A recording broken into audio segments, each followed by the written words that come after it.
Il était une fois un gentilhomme qui épousa en seconde noces la femme la plus hautaine, la plus fière, la plus désagréable, la plus acariâtre qu'on eût jamais vue. Elle avait 2 filles qui lui ressemblaient en toutes choses et particulièrement de par leur mauvais caractère. Le mari avait de son côté une fille de son premier mariage, mais d'une douceur et d'une bonté sans exemple. Sa belle-mère ne pouvait la supporter, car sa beauté et ses bonnes qualités faisaient paraître les 2 autres filles encore plus détestables. La pauvre enfant était chargée de toutes les occupations les plus viles et les plus pénibles.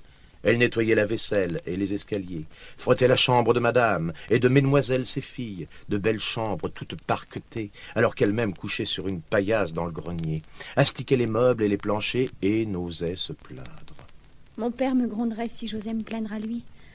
Je vois bien, hélas, que ma belle-mère le gouverne en tout. Lorsqu'elle avait fait son ouvrage, elle allait s'asseoir au coin de la cheminée, dans les cendres, ce qui fait qu'on l'appelait communément Cendrillon. Avec ses méchants habits, elle était cependant 100 fois plus belle que ses sœurs dans leurs vêtements magnifiques. Il arriva que le fils du roi donna un bal, et qu'il y fit inviter nos 2 demoiselles, comme toutes les personnes de qualité du pays. Les voilà bien aises et tout occupées à choisir les coiffures et les habits qui leur iraient le mieux. Moi, je mettrais mon habit de velours rouge et ma garniture d'Angleterre. Moi, je n'aurais que ma jupe ordinaire des dimanches, mais je mettrais mon manteau à fleurs d'or et ma barrière en diamant. Cendrillon, cours chercher la coiffeuse. Fais vite, Cendrillon, nous ne serons jamais prêts. Cendrillon! En chemin, passe chez la bonne faiseuse pour acheter des mouches. Veuille à les choisir avec soin, ou tu t'en repentiras. Cendrillon, viens m'aider à lasser mon corsage. Cendrillon, repasse les manches de ma robe. Ah, tu m'as encore cassé un lacet. Je ne t'avais pas dit de serrer si fort. Tu n'es qu'une envieuse, Cendrillon. Donne-moi un coup de peigne, Cendrillon, et tâche de ne pas me peigner de travers. Je vous coifferai parfaitement, mademoiselle, je vous assure. Pourquoi m'appelez-vous envieuse? De bonne foi, Cendrillon. Ne serais-tu pas bien aise d'aller à ce bal? Hélas, mesdemoiselles, vous vous moquez de moi. Je n'y suis pas à ma place. Tu as raison. On rirait bien si on voyait une souillon comme toi au bal du roi. Elles partirent enfin. Cendrillon les suivit des yeux le plus longtemps qu'elle put. Lorsqu'elle ne les vit plus, elle se mit à pleurer. Sa marraine, qui était fée, la voyant tout en pleurs, lui apparut alors. « Tu voudrais bien aller au bal, n'est-ce pas ?»« Oh, marraine, oui, je voudrais bien, mais... » Je t'y ferai aller. Si tu promets d'observer bien exactement tout ce que je te dirai.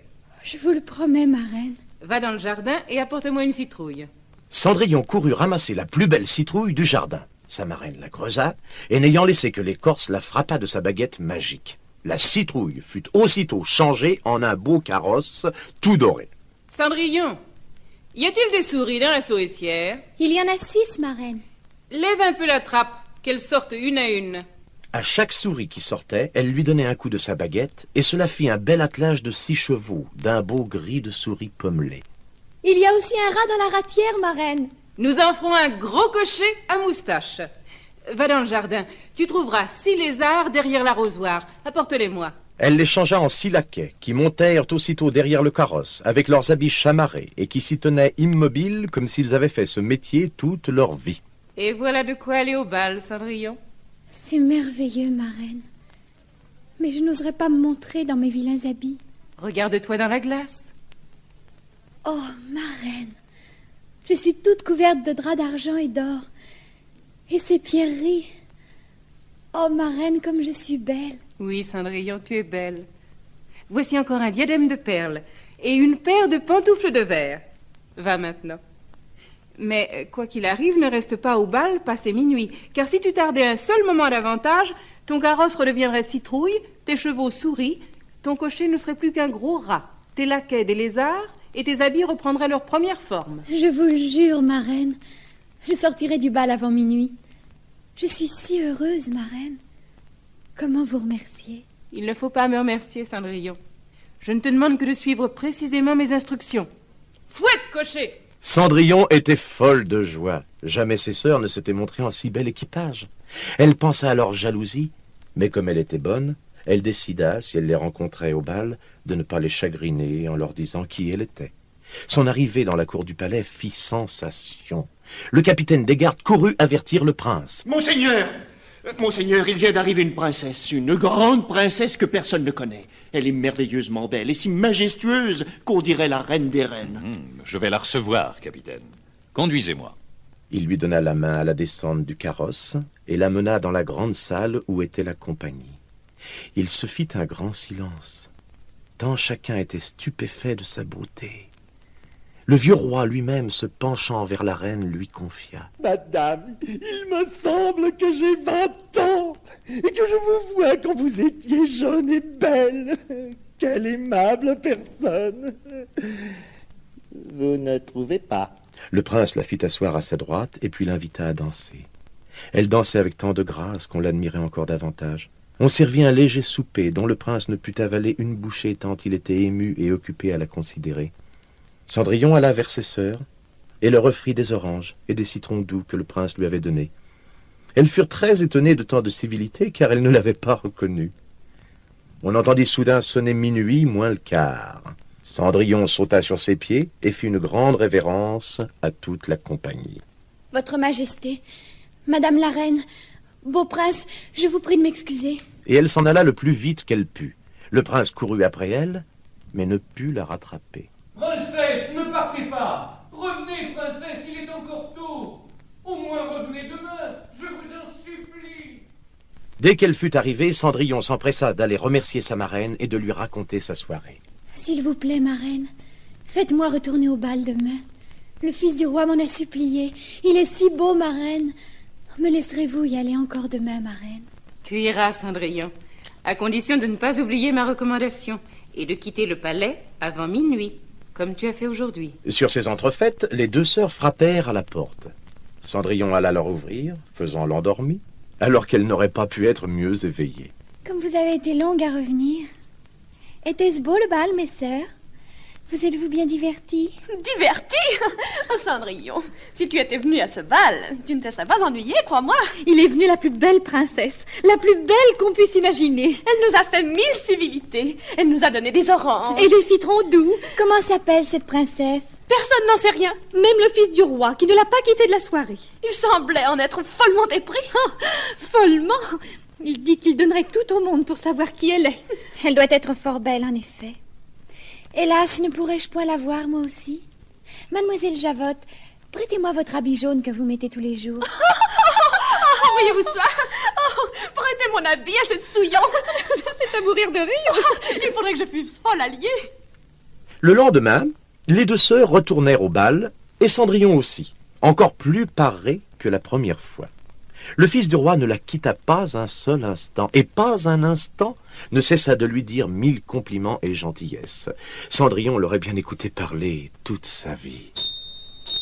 Oh mon Dieu, il est minuit. Elle s'enfuit comme une biche. Dans sa course, elle laissa tomber une de ses petites pantoufles de verre que le prince ramassa bien soigneusement. « Capitaine! Capitaine! Avez-vous vu sortir la princesse ?» Princesse? Non, monseigneur, pas de princesse. Nous avons justement vu passer une jeune paysanne fort mal vêtue qui courait à perdre haleine. Mais pas la moindre princesse, monseigneur. Cendrillon arriva chez elle, tout essoufflé, sans carrosse, sans laquais, dans ses méchants habits de souillon.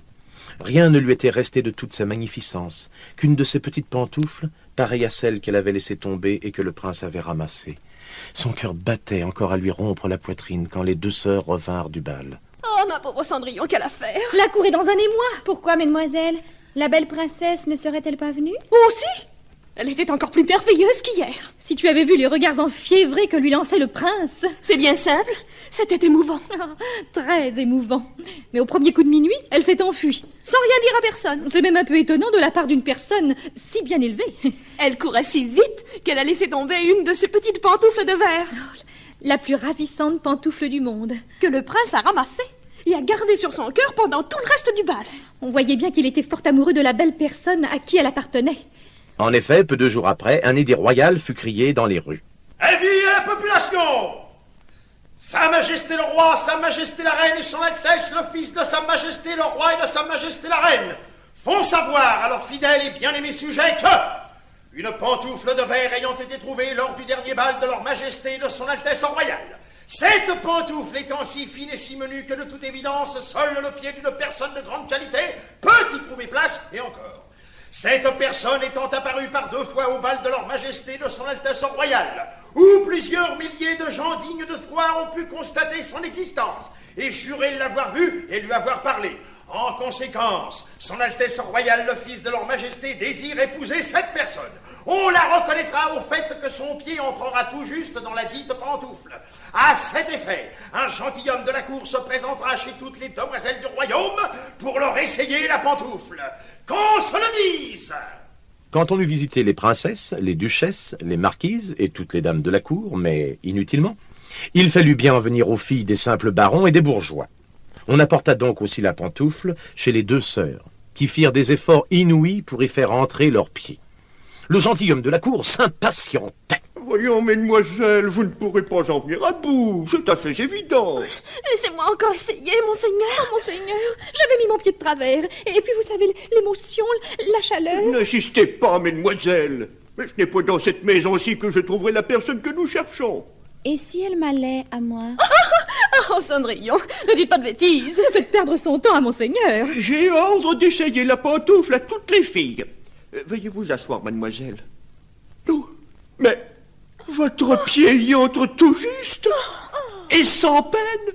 Cendrillon sortit alors de sa poche l'autre petite pantoufle qu'elle mit à son autre pied.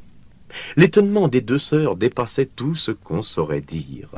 Là-dessus arriva la marraine, qui, ayant donné un coup de baguette magique sur les habits de Cendrillon, les fit devenir encore plus magnifiques que les autres fois. Cendrillon, pardon. Pardon, Cendrillon. Toutes ces injures que nous t'avons dites. Tous ces coups que nous t'avons donnés. Mais aussi, comment aurions-nous pu savoir? Ah oui. Relevez-vous, mes sœurs. Je vous pardonne de bon cœur. Aimez-moi toujours comme je vous aime. On l'emmena chez le jeune prince qui se désespérait. Il la trouva plus belle que jamais et l'épousa dès le lendemain. Cendrillon, qui était aussi bonne que belle, fit loger ses 2 sœurs au palais et les maria bientôt à 2 grands seigneurs de la cour.